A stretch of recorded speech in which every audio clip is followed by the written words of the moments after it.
Hello friends, आज का हमारा सब्जेक्ट है ज्योग्राफी और चैप्टर का नाम है लोकेशन एंड एक्सटेंट। लोकेशन मतलब स्थिति, किसी भी जगह की स्थिति या फिर ठिकाना, और एक्सटेंट मतलब साइज, एरिया, उस जगह की कितना साइज है, कितना एरिया है, वो हम आज इस चैप्टर में पढ़ेंगे। यानी कि हम आज इस चैप्टर में दो कंट्रीज़ के बारे में पढ़ेंगे।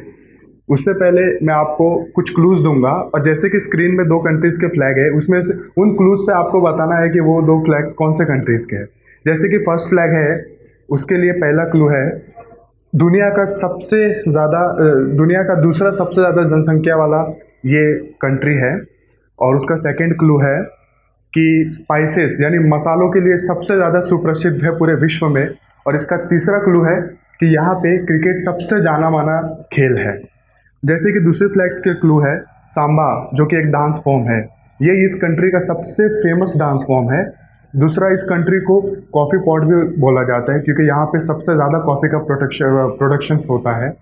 और तीसरा क्लू है कि यहाँ का फुटबॉल सबसे ज़्यादा प्रसिद्ध खेल है।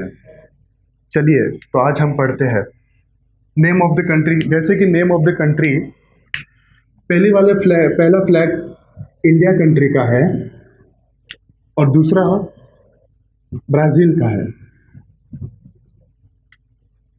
कैपिटल्स, इंडिया का कैपिटल जैसे कि आपको पता है न्यू दिल्ली है, और ब्राज़ील का ब्राज़ीलिया।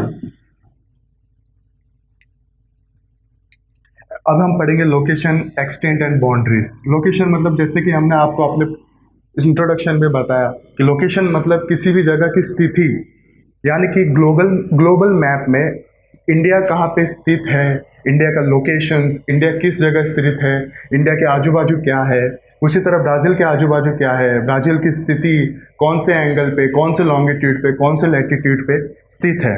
उससे पहले हम पढ़ेंगे हेमिस्फीयर। हेमिस्फीयर का मतलब क्या होता है? देखिए, हेमी का मतलब होता है हाफ, और स्पीयर का मतलब जैसे कि आपको पता है कि ये एक शेप है लाइक बॉल। देखिए, तो ये हमारा स्पीयर है फॉर एग्जांपल, यानी कि अर्थ का स्ट्रक्चर है। जब इसको ऐसे बीच से डिवाइड करेंगे तो इसको नॉर्थ हेमिस्फीयर बोलेंगे, इसको साउथ हेमिस्फीयर बोलेंगे, क्योंकि डायरेक्शंस इस तरीके के होते हैं, नॉर्थ, साउथ, वेस्ट और ईस्ट, हेमिस्फीयर। तो आइए देखते हैं इंडिया का लोकेशन वर्ल्ड मैप में, ग्लोबल मैप में कहाँ पे है। इंडिया का लोकेशन जैसे कि देखा जाए, इंडिया का कुछ इस तरह यहाँ पे इंडिया का लोकेशन आता है, और ब्राज़ील का कुछ यहाँ पे लोकेशन आता है। तो आइए स्पीयर में देख के बताते हैं हम इंडिया का लोकेशन क्या है। तो इंडिया का लोकेशन है नॉर्दर्न हेमिस्फीयर,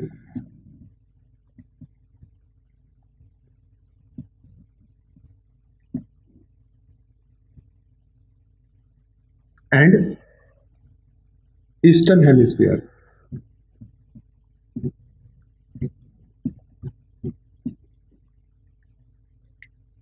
और ये जो कॉन्टिनेंट है जहाँ पे इंडिया स्थित है, उस कॉन्टिनेंट का नाम है Asia.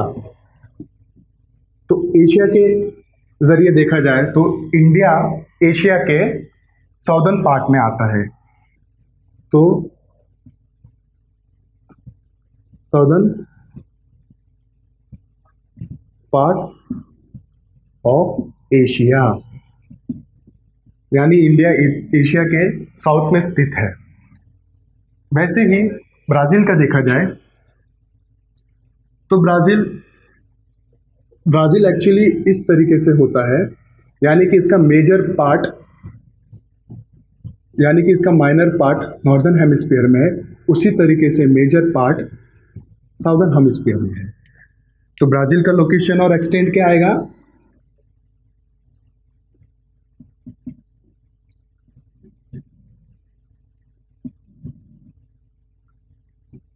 Hemisphere, small part in northern hemisphere, and most of it part southern hemisphere.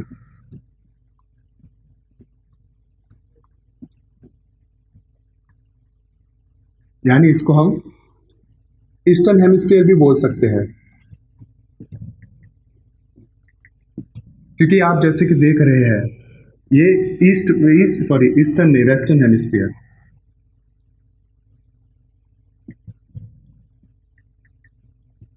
जिस तरीके से आप देख रहे हैं ब्राजील यहाँ वेस्ट में स्थित है, इसके लिए इसको वेस्टर्न हेमिस्फीयर भी बोल सकते हैं। और आइए देखिए, ये जो ब्राजील है, Brazil country north America continent पे स्थित है।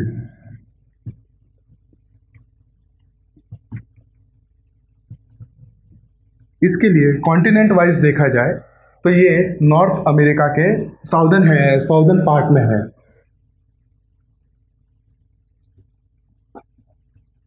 साउदर्न पार्ट ऑफ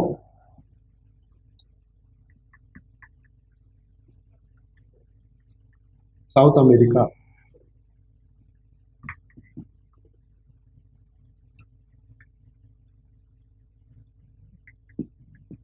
तो ये था location and extent of India and Brazil. चलिए, तो हमें आप अभी एक्सटेंट पता करना है। जैसे कि आपके स्क्रीन पे दो मैप्स दिख रहे रहेंगे, इंडिया और ब्राज़ील का। उसमें देख के आपके लिए एक छोटा सा टास्क है, आपको ये बताना है कि इंडिया का कितना एक्सटेंट है पूरे वर्ल्ड मैप में, और उसी तरह ब्राज़ील का कितना एक्सटेंट है पूरे वर्ल्ड मैप में। आपको डिग्रीज में बताना है, आपको ब्लैंक स्पेस दिया गया है, उस ब्लैंक स्पेस में आपको सिर्फ डिग्री भरनी है मैप में देख के। अब हम आगे पढ़ते हैं इंडिया की हिस्ट्री के बारे में, ब्राज़ील की हिस्ट्री के बारे में। जैसे कि आप सबको पता है कि इंडिया पे करीबन 100 साल पहले अंग्रेज़ों का राज था, ब्रिटिश रूल। उसी तरीके से अंग्रेज़ों ने तकरीबन 150 साल इंडिया पे राज किया और इंडिया को अपनी आज़ादी यानी कि इंडिपेंडेंस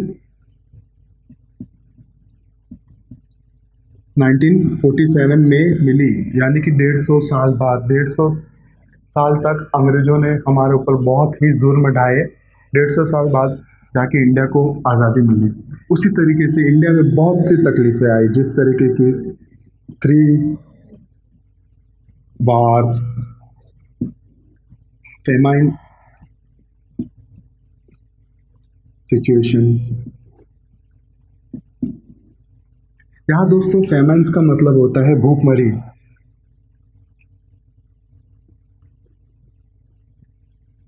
भूखमरी यहाँ की मतलब माल न्यूट्रिशंस। इंडिया में बहुत ज़्यादा गरीबी थी तो लोग भूखमरी से भी बहुत ज़्यादा मरते थे।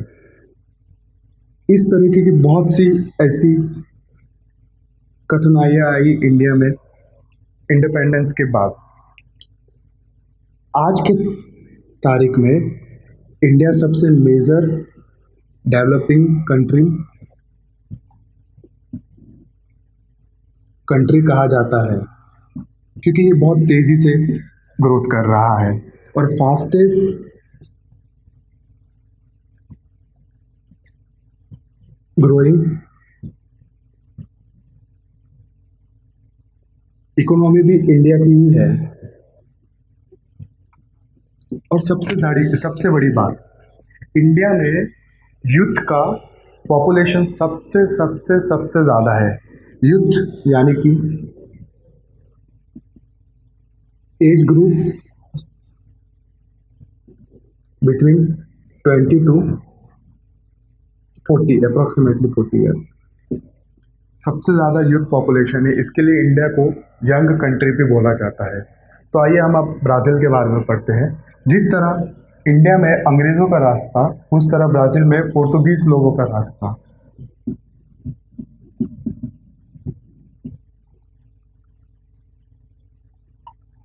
और ब्राज़ील को 300 साल बाद, यानी कि इंडिया से दुगने साल बाद जाके आज़ादी मिली थी पोर्तुगीज़ लोगों से। और इनको आज़ादी मिली थी 1822 में इनको जाके आज़ादी मिली थी। और एक और बात, ब्राज़ील में मिलिट्री गवर्नमेंट भी थी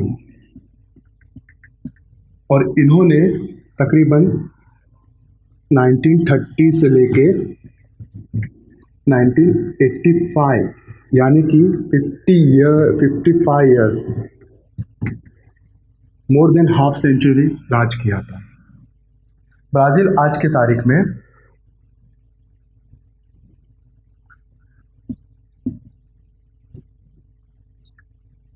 country supporting highest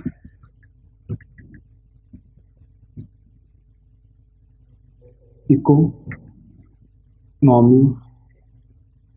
of world भी है, यानी कि ये कंट्री पूरे वर्ल्ड की इकोनॉमी में सबसे ज़्यादा सपोर्ट करती है। और हाँ दोस्तों, ब्राज़ील में तकरीबन 20 सेंचुरी यानी 20 के दशक में बहुत बड़ा इकोनॉमिक